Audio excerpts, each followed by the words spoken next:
Bismillahirrahmanirrahim. Alhamdulillahirabbil alamin. Wassalatu wassalamu ala asyrofil mursalin Sayyidina Muhammadin wa ala alihi washabbihi ajmain. Amma ba'du. Sahabat Indonesia yang kami hormati,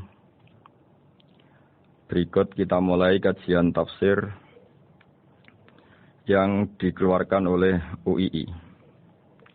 Mari kita mulai dengan surat Al-Baqarah. Bismillahirrahmanirrahim. Alif lam mim dzalikal kitabul la raiba fihi hudal lil muttaqin. Di sini diterjemahkan Alif lam mim ini termasuk ayat-ayat yang oleh para ulama dianggap mutasyabihat. Artinya kita tidak boleh memaksakan maknanya. Kita cukup iman bahwa itu dari Allah Subhanahu wa taala. Ini termasuk ayat-ayat yang kita percaya bahwa ada makna yang diinginkan Allah, tapi kita tidak perlu menduga-duga apa sepersisnya makna itu. Dzalikal kitabul la raiba fihi, kitab ini tidak ada yang diragukan. Hudal lil muttaqin, petunjuk bagi mereka yang bertakwa. Sahabat Indonesia yang kami cintai, yang kami hormati, muttaqin dari kata kerja ittaqa yattaqi ittiqaan. Maknanya adalah menjaga diri. Ada 3 kelas muttaqin dalam terminologi para ulama, istilah yang dikeluarkan para ulama. 1, muttaqin orang yang menghindari perilaku syirik atau perilaku kekafiran.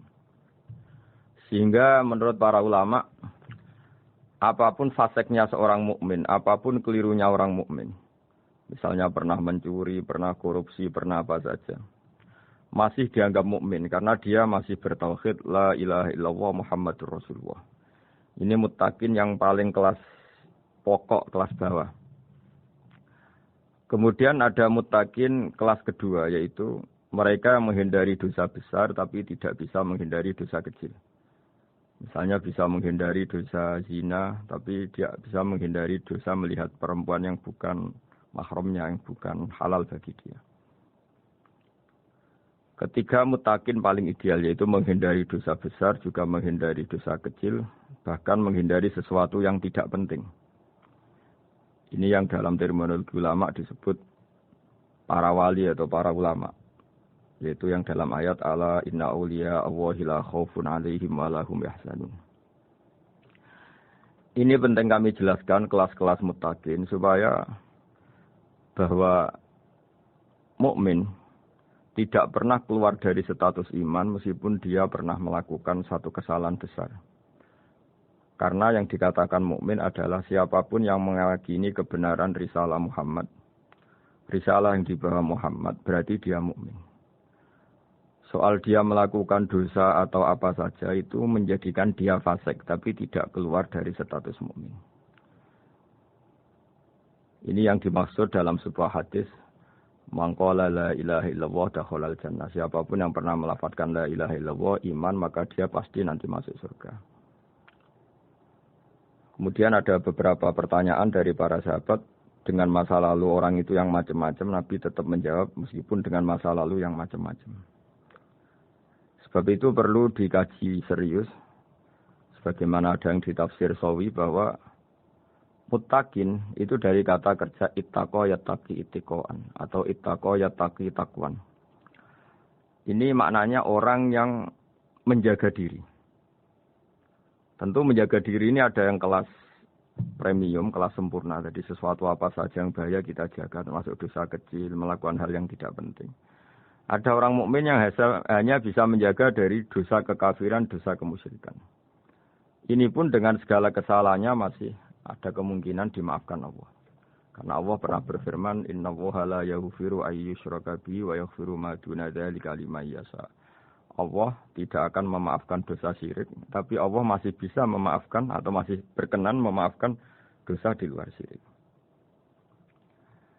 Kemudian yang perlu dimengerti oleh sahabat Indonesia adalah makna la raiba fihi. Ini yang perlu kami ungkap, bahwa Al-Quran ini tidak ada keraguan padanya. Tidak ada keraguan, ini yang mudah kita teliti karena kita orang Indonesia, mungkin rasa-rasa sastra Arab enggak kental. Mari kita teliti dari segi makna, karena makna ini rasa dan rasa itu universal.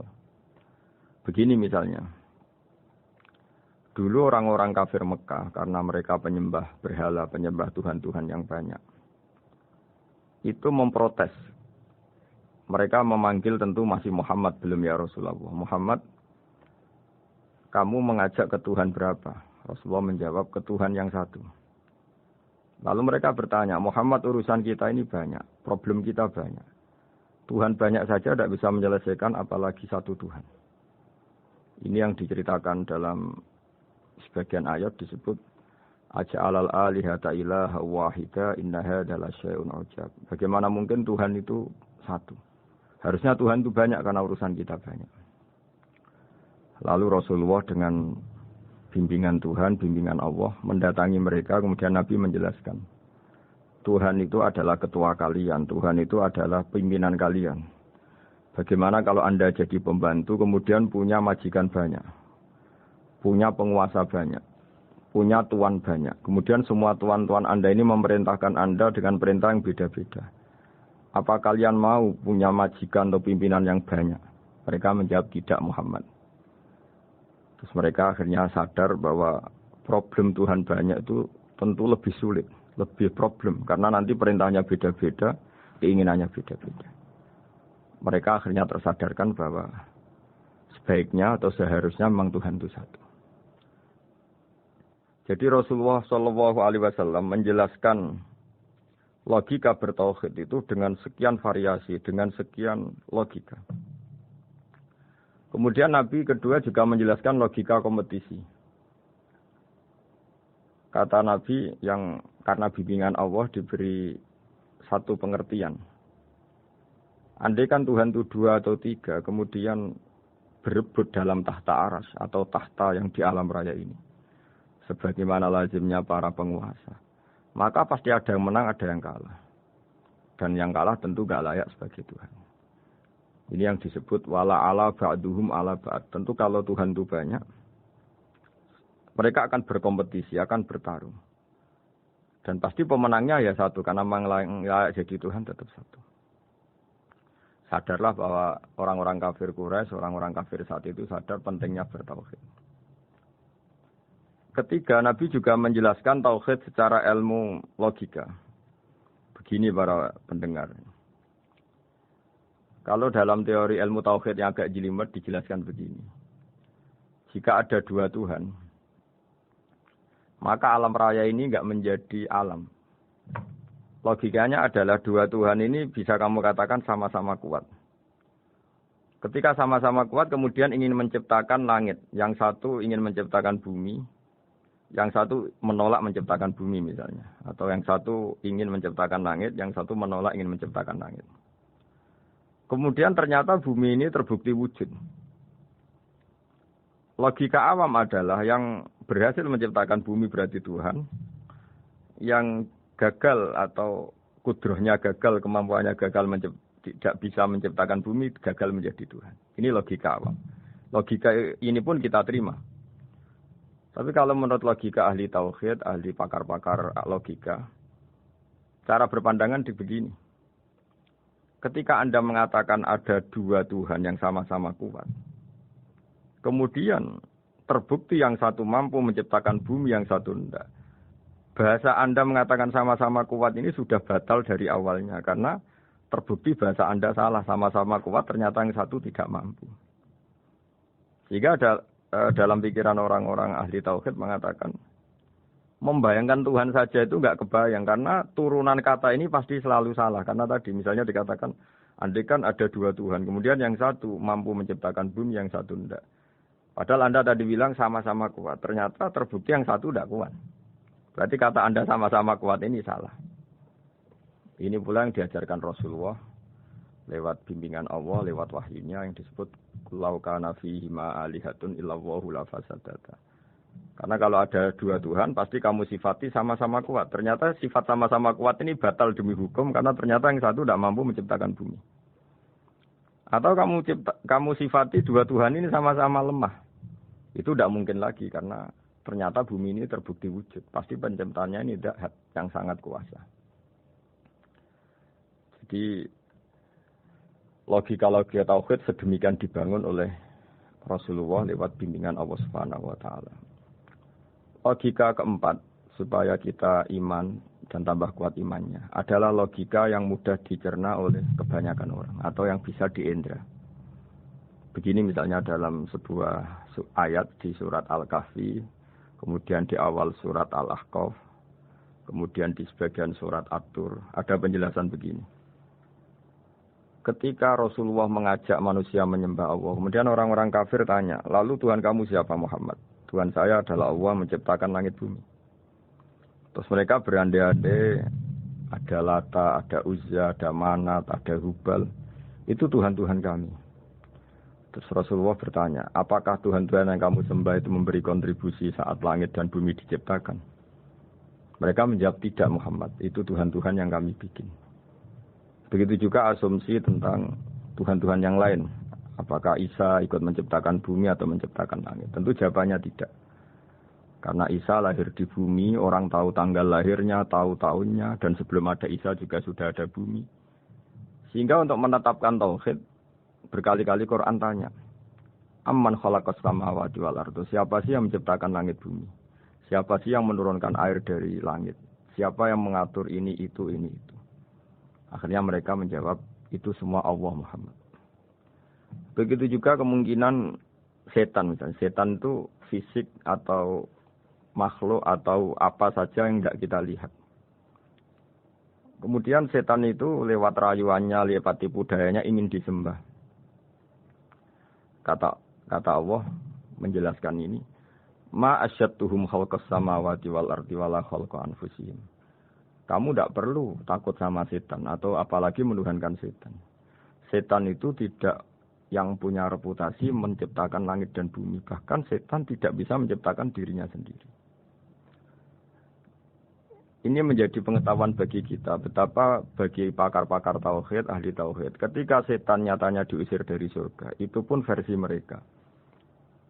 Versi mereka pun mengatakan seperti kita bahwa setan itu diusir dari surga. Dan dia keluar dari surga. Kalau setan itu Tuhan, tentu diusir gak mau. Karena di surga itu nikmat. Ketika setan diusir dari surga, ya keluar. Dia juga jadi makhluk yang hina-dina. Berarti dia tidak punya kekuasaan. Bahkan pada dirinya sendiri. Dipaksa keluar dari surga, ya keluar. Dipaksa menjadi ahli neraka, ya jadi ahli neraka. Dipaksa jadi apa saja, juga dia akan jadi seperti yang dipaksakan. Ini menunjukkan bahwa setan adalah tahta kudratillah, tahta qahrillah. Tahta satwatillah, bahwa setan pun dalam kendali kekuasaan Allah. Makanya Allah mengatakan kamu tidak usah menyembah setan, tidak usah nurut sama setan. Setan itu lemah sekali. Karena faktanya dia tidak bisa memaksakan keinginannya. Ini yang oleh Allah disebut dalam firman-Nya inna kaida syaitani kana dhaifa. Setan itu lemah sekali. Ini perlu saya sampaikan ke para pendengar Unisia bahwa bertauhid itu ada sekian logika. Logika kelima adalah logika orang awam. Awam sekali. Suatu saat ada perdebatan antara Abul Hasan al-Asy'ari. Abul Hasan al-Asy'ari ini tokoh ahli sunnah paling populer dalam ilmu logika. Dia mengatakan orang menemukan Tuhan itu harus lewat logika yang cermat. Tidak boleh taklid, hanya ikut-ikutan. Dia harus menemukan satu argumentasi bahwa Tuhan atau pencipta langit itu ada. Kemudian ada satu problem di mana orang-orang kampung atau orang-orang yang lugu atau orang-orang awam itu tidak bisa ilmu logika, ilmu mantek kalau dalam bahasa pesantren. Kata Abu Mansur, kata Abul Hasan al-Asy'ari, itu masih mungkin. Alhasil para ulama ini meneliti ke orang-orang yang lugu, yang di kampung, yang petani, yang lugu sekali. Apa yang mereka temukan? Ternyata mereka punya cara logikanya sendiri untuk menemukan Tuhan, Sang Pencipta. Pernah suatu saat ada seorang petani lugu, biasa menggembala unta, ditanya,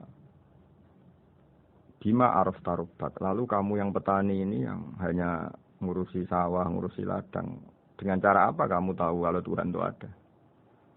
Si petani tadi marah besar dan dia mengatakan, Al-ba'ratu tadullu 'alal ba'ir wa asharul aqdam yadullu 'alal masir.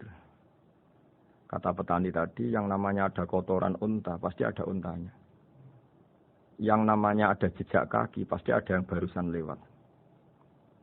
Artinya kalau ada makhluk, pasti ada pencipta. Ini logika awam yang mudah. Kita tidak mungkin mengatakan bumi ini pencipta, mengatakan matahari pencipta. Kelihatan sekali kebendaannya, kelihatan sekali bahwa bumi matahari tidak punya ikhtiar, tidak punya kekuatan. Kelihatan sekali sifat-sifat kemakhlukannya. Jika benda-benda ini karuan makhluk, pasti menunjukkan bahwa ada penciptanya, ada khaliknya. Dalam logika Bedui tadi, si Bedui tadi, kalau ada kotoran sapi, pasti ada sapinya. Meskipun sapinya sudah sekarang nggak terlihat, mungkin sudah jalan kemana. Sama, kalau ada jejak kaki, meskipun orang yang tadi lewat sudah kita nggak tahu, tapi kita pasti tahu, pasti ada yang lewat. Ini yang dimaksud dalam bahasa Arab, al-ba'ratu tadullu 'alal ba'ir. Kalau ada kotoran sapi atau kotoran unta, pasti ada untanya. Wa atharul aqdam yadullu 'alal masir. Kalau ada jejak orang lewat, pasti tadi ada orang lewat. Nah, semua metode ini digunakan semua oleh Rasulullah. Logika yang bagi intelektual, logika bagi kaum awam, logika bagi kaum menengah. Ya tidak awam, tidak. Semuanya digunakan. Semuanya jadi media. Untuk memastikan bahwa logika tauhid ini logika pilihan. Logika yang benar-benar logika. Sehingga dalam banyak ayat disebut agama ini likaum ya'qilun, likaum yatafakkarun. Bagi kaum yang bisa berpikir, bagi kaum yang punya akal. Lalu kemudian kami teruskan alladzina yu'minuna bil ghaibi. Ini kata ghaibi bukan kayak dalam bahasa Indonesia misalnya setan atau hantu disebut barang gaib. Kata ghaibi dalam bahasa Arab adalah perbandingan atau lawan kata dari al-musyahad yang bisa disaksikan langsung lewat indera. Kita orang mukmin iman bahwa surga ada, padahal kita tidak pernah melihat surga. Kita mukmin iman bahwa neraka ada, padahal kita belum pernah melihat neraka. Ini sesuatu yang maghoba anil absor, yang mata kita tidak melihat, fisik kita tidak menyentuh. Kita pun iman. Asal sesuatu itu mansus ya, dikatakan secara eksplisit oleh Quran dan hadis. Kalau dalam bahasa usul fikih disebut al-mansus. Ciri mukmin diantaranya adalah yang paling pokok alladzina yu'minuna bil ghaibi. Iman dengan sesuatu yang enggak kelihatan. Lalu kemudian para ulama cara pandang beda-beda. Bedanya bukan karena mereka bertentangan enggak, tapi ini menurut kelas rasa yang berbeda-beda. Bagi orang-orang sufi ya, Allah itu tidak bisa dikatakan al-ghaib, sesuatu yang enggak kelihatan. Karena Allah itu begitu jelas, az-zahir. Kata orang sufi, Allah itu zahir. Begitu juga dalam Asma'ul Husna disebut Allah itu az-zahir. Begitu jelas. Karena orang yang akalnya mapan, hatinya mapan, melihat satu lemari yang bagus, pasti langsung mensifati bahwa pembuatnya adalah orang yang hebat. Orang yang melihat mobil mewah atau pesawat yang canggih, pasti kepikiran pertama adalah pasti pembuatnya canggih. Sehingga eksistensi pembuat pesawat itu adalah orang hebat. Itu langsung tertanam ketika melihat pesawat itu hebat. Bagaimana mungkin seseorang ragu akan kehebatan pembuat pesawat ketika melihat detail-detail pesawat. Pasti langsung kepikiran kalau pembuatnya itu hebat. Memutuskan bahwa pembuat pesawat hebat itu tidak harus ketemu yang membuat. Juga tidak harus melihat. Tapi akal kita pasti meyakini pembuatnya itu hebat. Berarti keputusan menyimpulkan bahwa pembuatnya hebat adalah az-zahir begitu jelas. Begitu juga langit dan bumi, matahari semuanya tertata rapi. Air dengan fungsi manfaat yang sebegitu hebat, oksigen, semua tanaman, buah-buahan. Meskipun kita tidak pernah melihat Tuhan, tapi akal kita, nurani kita, pasti berkeyakinan dan tahu betul, pasti pembuatnya itu zat yang super hebat, super bijaksana. Sehingga dalam kategori ini Allah tidak bisa dikatakan suatu yang enggak tersentuh, yang enggak terjangkau. Allah itu az-zahir begitu jelas. Sehingga di antara Asmaul Husna disebut az-zahir. Sebab itu saya menganjurkan atau saya punya saran bahwa alladzina yu'minuna bil ghaibi itu contoh paling mudah itu kayak surga, kayak neraka. Kalau Allah sendiri itu az-zahir, mudah diketahui. Karena tadi orang yang melihat pesawat canggih, pasti saat itu juga berkeyakinan dan itu pasti benar, pasti pembuatnya juga canggih. Nah, di sini disebut alam raya ini ayat, semuanya itu bukti kekuasaan. Dalam syair-syair orang sufi masyhur sekali itu wa fi kulli syai'in lahu ayatun yadullu ala annahul wahidu. Setiap sesuatu kejadian di alam raya adalah bukti keesaan Allah, bukti eksistensi Allah Subhanahu wa taala. Sehingga dalam satu kisah normalnya orang itu paling tahu itu dengan dirinya sendiri. Karena dia adalah dia. Tapi kalau Imam Sibawayh, seorang pakar nahwu, mengatakan a'raful ma'arif Allah. Di alam raya ini yang paling mudah dikenali itu ya Allah, pencipta. Karena andai kan kita sendirian di hutan, kemudian kita mulai punya akal, kita mungkin tidak tahu diri kita ini siapa. Tapi setidaknya kita langsung menyimpulkan bahwa kita tidak bisa menciptakan diri kita sendiri. Ketika kita berkesimpulan tidak bisa menciptakan diri kita sendiri, pasti kita terus berkesimpulan ada di luar kita yang menciptakan kita. Nah, sebab itu kenapa sifat mencipta ini yang pertama kali dikenalkan oleh Allah kepada nabinya untuk dikenalkan kepada umatnya. Yaitu disebut Iqra bismi rabbikal ladzi khalaq. Muhammad, bacalah dengan nama Tuhanmu. Sifat Tuhan yang paling mudah dikenali oleh siapapun adalah sifat pencipta. Karena ketika seseorang yakin dia lahir sudah ada bumi, dia lahir sudah ada langit, dia pasti akan tahu bahwa dia ada penciptanya. Sehingga paling mudah mensifati Allah atau mensifati Tuhan adalah bismi rabbikal ladzi khalaq. Terus kemudian di antara ciri orang baik adalah wa yuqimunas shalat. Kemudian beriman kepada yang gaib, menegakkan salat. Kata menegakkan adalah dari kata menjaga aturan-aturan atau sesuai aturan-aturan salat. Kita tahu dalam salat ini ada beberapa syarat yang harus dipenuhi. Misalnya harus wudu, harus suci di tempat yang suci. Terus ada syarat-syarat dalam internal salat, dia harus baca Fatihah, harus tumakninah, macam-macam. Itu eksistensi definisi salat. Kemudian kata berdiri juga diartikan para ulama, eksistensi sholat harus diketahui secara publik, secara sosial. Karena sesuatu itu punya eksistensi kalau jadi konsensus atau diakui oleh publik. Di sini agama mewajibkan sholat jamaah. Kata banyak ulama, jamaah itu fardu kifayah. Bahkan ada mengatakan fardu ain. Harus dijalankan orang banyak secara massal dan harus di tempat yang terbuka. Sehingga kata para ahli fikih, andaikan ada orang jamaah di dalam rumah tidak diketahui oleh banyak orang, belum mencukupi atau belum menggugurkan kewajiban jamaah. Sehingga eksistensi sholat harus diketahui secara publik. Sehingga dulu Rasulullah itu kalau sholat ya di masjid dan masjidnya terbuka. Sampai sekarang kita pun menyaksikan semua umat Islam kalau sholat di masjid yang terbuka. Sehingga dunia non-muslim pun tahu bahwa dalam Islam ada ritual, ya, ada ibadah yang bernama sholat. Hikmah kedua dengan cara terbuka seperti ini, sholat itu menjadi gak pernah rubah mulai zaman Nabi sampai kiamat. Dengan tradisi jamaah, berarti kaifiyah atau cara sholat ini permanen. Bapak kita sholat ya seperti itu, imam seperti itu, anak cucu kita akan meniru kita ya seperti itu. Sehingga gak ada varian-varian yang hanya berdasar subjektivitas musolli yang sholat. Taruh saja kita misalnya jadi seorang sufi yang baru takut sama Allah atau baru usul kalau dalam bahasa sufi. Kemudian kita sholat sendiri di rumah, mungkin dengan gaya menangis, terseduh-seduh, macam-macam.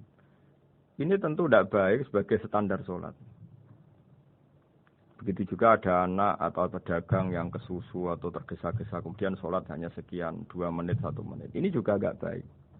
Meskipun itu boleh dilakukan individu-individu. Tapi kalau dalam sholat jamaah, orang harus manut imam, dan ada standarnya, misalnya tumaknina itu biqadri subhanallah, jadi ada ukurannya.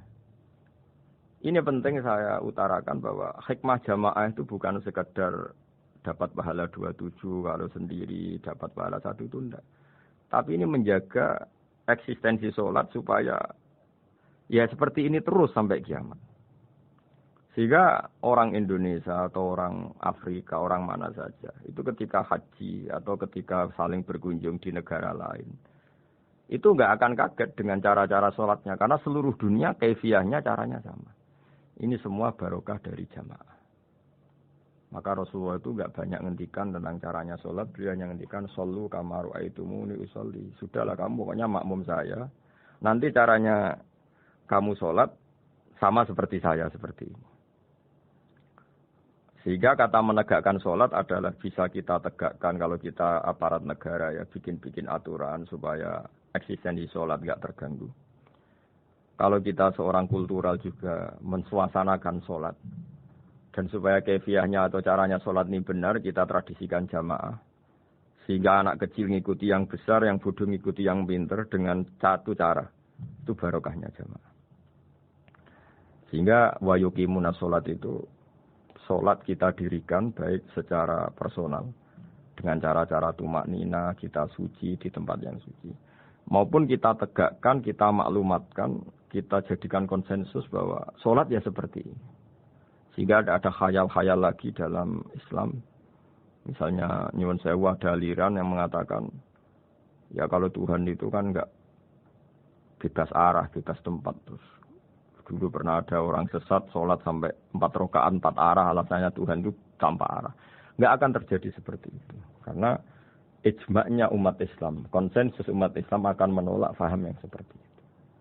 Jadi saya mohon sekali ini pentingnya jamaah. Dengan jamaah maka caranya sholat, cara meyakini madhab kiblat dan sebagainya terjaga ila yaumil qiyamah sampai hari kiamat. Terus sifatnya orang mukmin lagi wa mimma razaqnahum yunfikun dan menafkahkan sebagian rezeki yang kami berikan. Ya ini termasuk zakat, sedekah. Jadi ada sebuah riwayat mengatakan inna fil mali haqqon. Harta itu ada haknya yaitu zakat. Tapi ada juga saran inna fil mali haqqon siwa zakat. Di luar keharusan zakat juga ada hak-hak kita untuk memberikan sebagian rezeki kita. Taruh saja misalnya saya punya uang 10 juta. Secara nisab zakat belum sampai 1 nisab. Karena 1 nisab itu sama dengan nilai 84 gram emas. Itu kalau diuangkan kalau 500 ribu ya sekitar 42 juta. Tapi kita sebelum punya 1 nisab pun tetap ada keharusan mengeluarkan sebagian. Yaitu tentu dalam fikih kita wajib mengeluarkan uang untuk anak kita, untuk istri kita. Itu yang wajib-wajib. Kemudian ada sosial, kita nyumbang masjid, nyumbang yatim piatu macam-macam. Sehingga kata para ulama, ciri utama mukmin diantaranya adalah melakukan zakat. Baik zakat yang fardu maupun zakat yang sunat. Karena kata zakat itu dimaknai fardu sebetulnya definisi para ahli fikih. Untuk membedakan zakat yang wajib dengan sedekah. Tapi sebetulnya zaman dulu enggak ada seperti itu. Zakat itu maknanya bersihkan harta. Sedekah dari kata sedekah bukti benarnya iman. Jadi sedekah dari kata dari kosakata sedekah yasduqu sidqon, sesuatu yang membuktikan kita loyal itu disebut sedekah. Kita nikah, mas kawin di bahasa Arab kan sedekah dari kata sedekah juga. Kita bukti iman, loyal, kita sedekah. Bukti bahwa kita teman akrab disebut siddiq atau sodik. Kalau dalam bahasa Arab teman namanya juga sodik. Karena cara bertemanan secara benar, secara loyal. Sehingga wa mimma razaqnahum yunfikun ini ya memasukkan zakat yang dalam terminologi fikih yaitu zakat yang zakat al-wajibah.